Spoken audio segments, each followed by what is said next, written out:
DSC 2025 notification వచ్చేసింది. అభ్యర్థులందరూ కూడా చాలా కష్టపడి చదువుకుంటున్నారు. బాగుంది. అందరికీ కూడా చక్కటి జాబులు రావాలని, ఎందుకంటే మెగా డిఎస్సి కాబట్టి అందరికీ జాబులు రావాలని కోరుకుంటున్నాను. నా ప్రయత్నంగా ఇక్కడ ఎస్జిటి మ్యాథ్స్కి సంబంధించిన కొన్ని చాప్టర్లు, కొన్ని టాపిక్స్ వైజ్గా కూడా కొన్ని వీడియోలు చేద్దామని అనిపించింది. దానిలో భాగంగా ఈరోజు నంబర్ సిస్టమ్, సంఖ్యా వ్యవస్థ గురించి వీడియో చేయడం జరుగుతుందన్నమాట. అయితే సంఖ్యా సమితి ఏదైతే ఉందో, ఈ సంఖ్యా వ్యవస్థలో మనకి కొన్ని రకాల సహజ సంఖ్యా సమితి వాటి గురించి మనం నేర్చుకుందాం. సహజ సంఖ్యా సమితి ఎంతో సూచిస్తారు దీన్ని. ఇది 1 నుంచి స్టార్ట్ అవుతుంది. ఎందుకంటే ఏదైనా మనం కొన్ని వస్తువులు ఎవరికైనా ఇచ్చి మరి వీటిని లెక్క పట్టినంటే 1 2 3 and 4 అని లెక్క పడతాం, కానీ 0 1 2 3 4 5 6 అలా లెక్క పట్టాం కదా. కాబట్టి 1తో స్టార్ట్ చేస్తాం. కాబట్టి వీటిని కౌంటింగ్ నెంబర్స్, లేకపోతే వాటిని సహజ సంఖ్యలు అని చెప్పేసి అంటారు.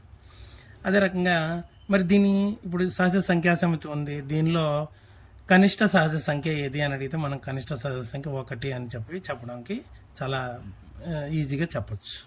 మరి గరిష్ట సహజ సంఖ్య ఏదంటే మనం దీని గురించి చెప్పలేం. అలాగే నెక్స్ట్ది పూర్ణాంక సమితి. పూర్ణాంక సమితిని డబ్ల్యూతో సూచిస్తారు, ఎందుకంటే హోల్ నంబర్స్ అంటారు ఇంగ్లీష్లో.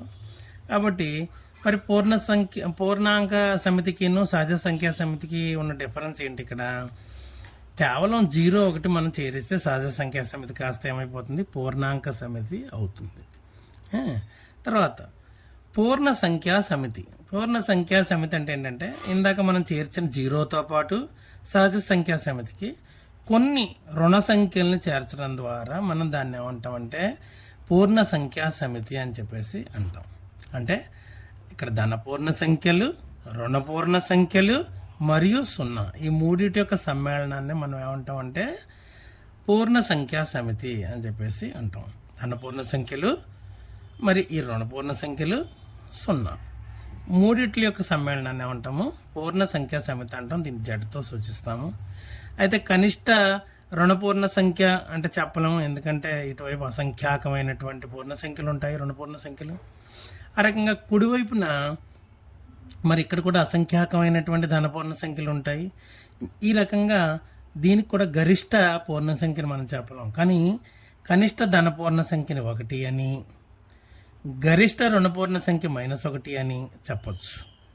అదే రకంగా రుణపూర్ణ సంఖ్య, ధనపూర్ణ సంఖ్య కానీ పూర్ణ సంఖ్య ఏది అంటే 0 అని చెప్పచ్చు.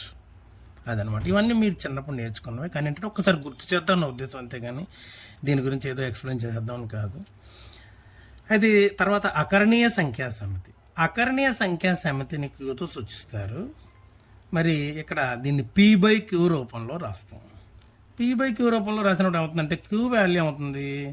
Q ≠ 0. ఎందుకు? 0తో భాగాహారం మనం చేయలేము, ఎందుకంటే మరి 0తో భాగాహారం చేయాలి. 2ని 0 మందికి పంచండి, 2 యాపిల్స్ ఉన్నాయి, 0 మందికి పంచండి అంటే దాంట్లో అర్థం లేదు. అదే రకంగా మనం ఏమని చెప్పచ్చు అనమాట, ఇది భాగాహారం నిర్వచించబడదు ఎప్పుడు Q ≠ 0 అయితే. మరి అలాంటప్పుడు Q ≠ 0 అయితే నిర్వచించబడుతుంది. Q 0 అయిపోతే కనుక నిర్వచించబడదు. కాబట్టి Q ≠ 0 అని మనం ఇవ్వడం జరిగింది. తర్వాత PQలు 2 కూడా ఏమవ్వాలి? పూర్ణ సంఖ్యలు అయి ఉండాలి. అవి ధనపూర్ణ సంఖ్యలు కావచ్చు, రుణపూర్ణ సంఖ్యలు కావచ్చు, ఏదైనా కావచ్చు. Q మాత్రం అసలు 0 కావడానికి అవకాశం లేదు. ఇకపోతే ఇంకో కండిషన్ ఏంటంటే PQలు 2 కూడా పరస్పర ప్రధానాంకాలు అయి ఉండాలి. ఈ 2 కూడా ఏమవ్వాలి? కోప్రైమ్స్, పరస్పర ప్రధానాంకాలు అయి ఉండాలన్నమాట. అలా ఉన్నప్పుడే మనం దాన్ని ఖచ్చితంగా, అంటే పరస్పర ప్రధానాంకాలు అవడం అంటే అర్థం ఏంటి? ఈ 2 కూడా P/Q అనేటువంటిది కనిష్ట రూపంలో ఉంటేనే దాన్ని మనం అకరణీయ సంఖ్యగా గుర్తిస్తాము. అది దాన్ని సింప్లెస్ట్ ఫామ్ చేయాలన్నమాట. చేస్తే అప్పుడే దాన్ని అకరణీయ సంఖ్యలుగా గుర్తిస్తాం. తర్వాత మరి వీటిని గుర్తుపెట్టుకోవడానికి అడుగుతూ ఉంటారు. రుణపూర్ణ సంఖ్య కానీ సంఖ్య 1 రాయండి, లేకపోతే ఒక పూర్ణాంకము రుణపూర్ణ సంఖ్య అవుతుందా, ఇలా ఏవో అడుగుతారు. వాటిని బట్టి మనం గుర్తు చేసుకోవడానికి ఏంటంటే ఈ రకంగా ఒక చిన్న డయాగ్రామ్ ఇవ్వడం జరిగింది. మరి ఈ డయాగ్రామ్లో మనం ఏం చేస్తామంటే ఇక్కడ చూడండి, ఫస్ట్ ఇది సహజ సంఖ్యా సమితి. మరి తర్వాత దాని మీద మనం పూర్ణాంక సమితి రాసాం, అవును కదా. అంటే మన సహజ సంఖ్యా సమితికి 0 చేరిస్తే ఏమవుతుంది? పూర్ణాంక సమితి అవుతుంది. అందుకని దీనికంటే కొంచెం పెద్దది. తర్వాత మరి ఈ పూర్ణాంక సమితికి కొన్ని రుణ సంఖ్యలు చేర్చడం ద్వారా మనకేమొస్తుంది? పూర్ణ సంఖ్యా సమితి వస్తుంది.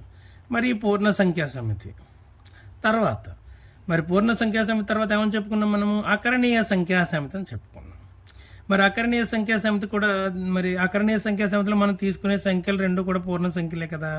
కాబట్టి ఇక్కడ మనం ఏం అర్థం చేసుకోవాలి? ప్రతి సహజ సంఖ్య పూర్ణాంకం అవుతుంది. ప్రతి పూర్ణాంకము ఏమవుతుంది? పూర్ణ సంఖ్యా సమితికి చెందిన సంఖ్య అవుతుంది. ప్రతి పూర్ణ సంఖ్య ఏమవుతుంది? ఖచ్చితంగా మనం అకరణీయ సంఖ్య అవుతుంది. ఎందుకంటే బై 1 రాసామంటే అది క్యూ ప్లేస్లో 1 రాస్తే అది ఖచ్చితంగా ప్రతి పూర్ణ సంఖ్య కూడా అకరణీయ సంఖ్య